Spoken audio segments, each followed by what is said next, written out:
YouTube! Welcome back to another Bleach Brave Souls video on my channel today. And today we have Rukia-chan. We have her on the perspective today. Now, this is Desert Society Rukia. And honestly, guys, I really like the design of this unit. It reminds me kind of Prince of Persia. I don't know why. Like, I'm really feeling this unit. And she's a bonus pot unit, so she has her use in the game. Apart from being a great character to play with, to be honest with you, she is very nice. Now, I've had this unit for quite a while, 5 of 5, but I never really like max transcended her. The only thing I ever had with her done was maxing out her SP slot and T20ing her, and then I thought to myself, we might as well max transcend her, and let's see how she performs afterwards. And trust me, she's a great unit. Like, she's definitely a unit that can carry you through inheritance zone in co-op, and with this unit you just carry rooms and you get the bonus drops out of it. She's great in use for epic raids as well, and over in general she is especially for Rukia sims out there, a must-have character. Like, yeah, let's just go into her and let's see what has she actually got. Now, she is a melee unit and she's got this little, I don't know, dagger slash sword, the same one Prince of Persia dude has. So that's why I'm relating her to him. But anyways, she has built-in last-ditch survival rate. She is 5 of 5. I only pulled on the extra slot the SP, the stamina plus 1,000. So yeah, I would have wished for her to get like something like at least 2-star SP. But yeah, I didn't have any more transcendence points left to reroll another extra slot. So I'm gonna save on that. I might even do a reroll on her. But yeah, for now that will do. As for her accessories, I gave her lieutenant's badge, hunting cap, and a fortification pill. I'm missing a teacup set for her, so that's unfortunate. I gave her Yorichi with level 10 SP, Nini level 10 SP, and Retsu Max Transcended also with level 2-star, I think, SP on her extra slot. So she's just given a little extra boost. Oh, in total, she has over 4,000 SP, just over 4,000 SP. So she's good enough for almost any content in the game now, to be honest. I gave her, as for bonus abilities, I gave her full stamina damage boost and long stride. Long stride because she's a unit, like she's a melee unit. And being a melee unit, she's bound to get hit from time to time. And I like to play with her manually instead of leaving her auto, just because she's fun to play with. And that's why I personally decided to give her long stride. But you could also, if you ever want to max out this unit, opt for something like full stamina damage and stamina recovery, or something like, I don't know, weekend defense, if you're going to use her in guild quest. Yeah, so those are other options. Remember, she has last ditch survival rate built in, so you never need to use that if you ever was to use it for a bonus ability for T15 and T20. As for her skill, she has Devastation 40%, reduce strong attack cooldown from the links, last ditch survival, full stamina damage boost, increase mind link slot potions +5, frenzy +1, debilitator +5, sprinter +2 plus long stride. Those two make her zap through stages. Like, she's crazy fast. Increased stamina, and those are all from the accessories and links. So over in total, she has actually not that many skills that make her a great unit. But to be honest with you, skills like guard break or marauder don't always have to be. Like, a lot of the older units don't have these skills but are still great to play with. So she is an older unit. I believe she came out 2019 or 18. I'm not sure when she came. I think it was 2019 still.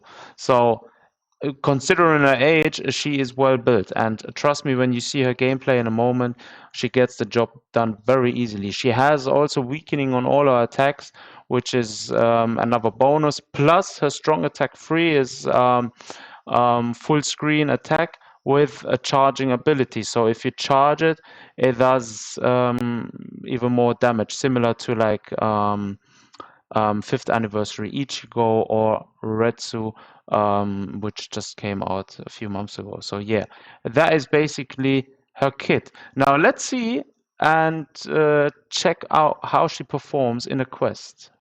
Right, so there we are. I'm gonna do Inheritance Zone with her because that's mainly like the type of content I use here. To be honest with you, I don't like Nini.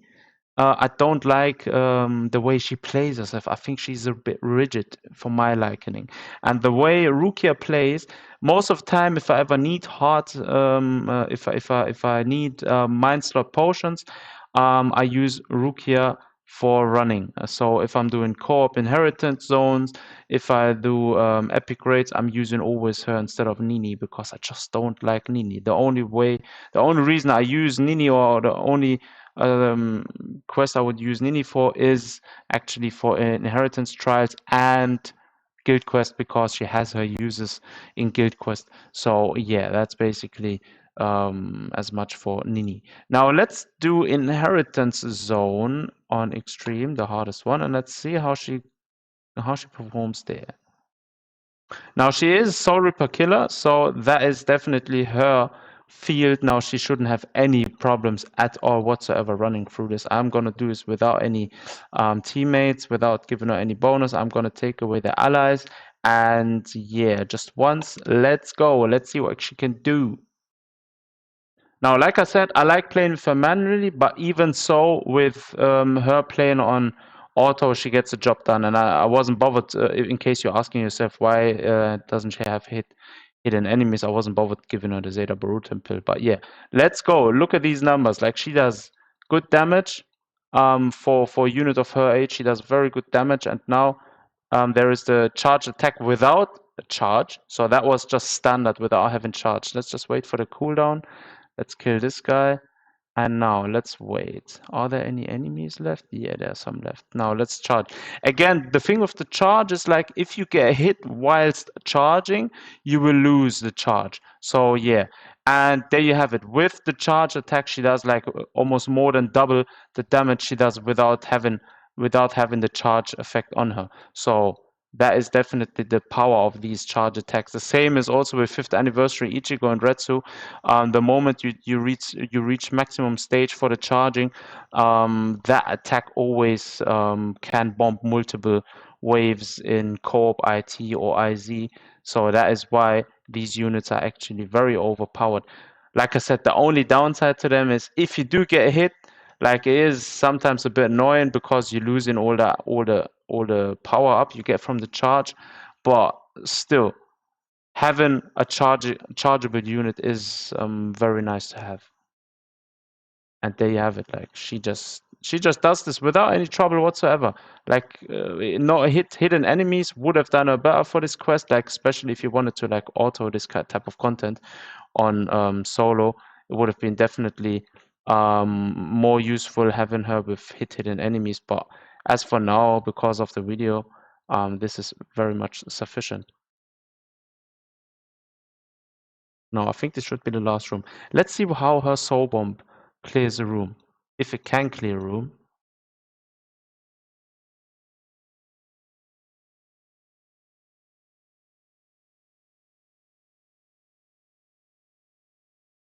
Right, there we go. I don't know why she wasn't activating a Soulbomb. I pressed like 10 times. There you have it. 78,000 on one count. 78,000. That is crazy. Now she just cleared this. I don't know how long did she take? 2 minutes, 3 seconds. That is because I wasn't speed running this or anything.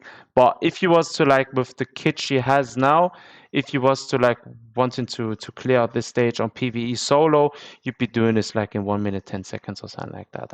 That is more realistically. You could even build her better. Let's say you have the teacup set.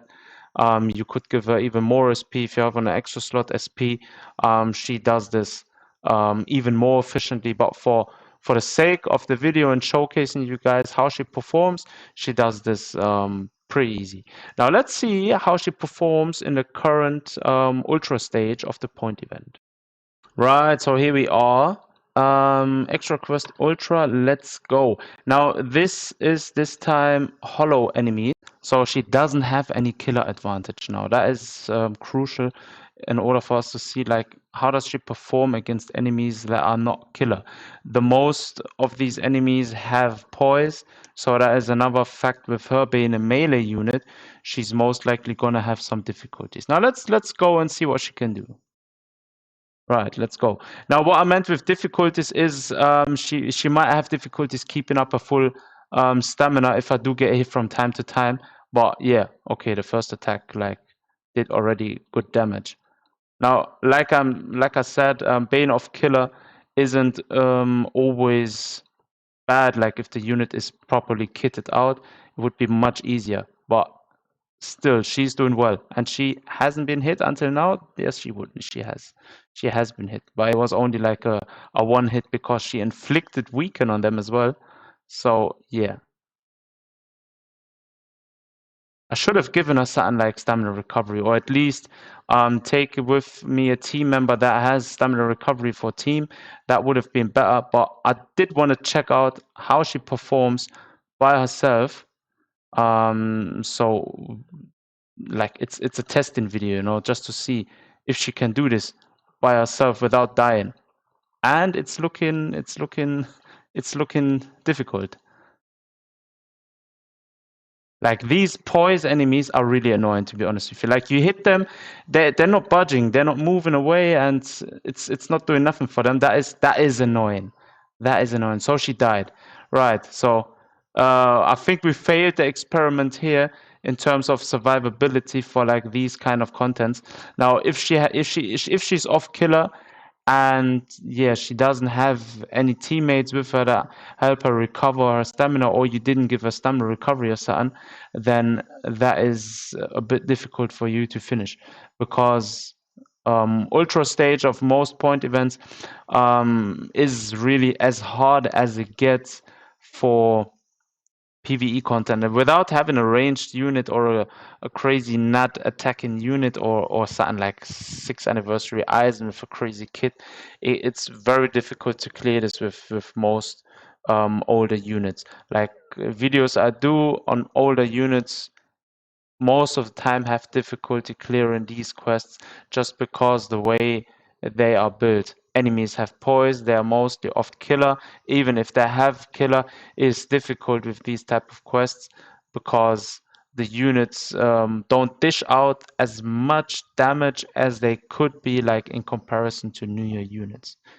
And that is like the problem we're having with older units. I really hope they're giving her like sometime soon a resurrection. That would be great because I love Rukia, and I do always summon on banners where there's Rukia in, and yeah, that is why I wasn't hesitating like to check out this unit and test her out and see how she performs. But yeah, there you have it, guys. That concludes the video. Unfortunately, she didn't perform too well on Ultra Stage, but like I said, contents like Inheritance Zone, Epic Raid, she does great. She performs really great there. You can carry rooms with her. I always carry rooms with her if I am doing co-op IZ. Mostly I do Epic Raids, and she does very well there, especially with the bonus abilities. I gave her full stamina damage and long stride. She's zapping through the stages, and she's avoiding these attacks from the epic raid bosses like it's nothing. And yeah, that basically concludes the video. Thanks for joining again, and see you guys next time.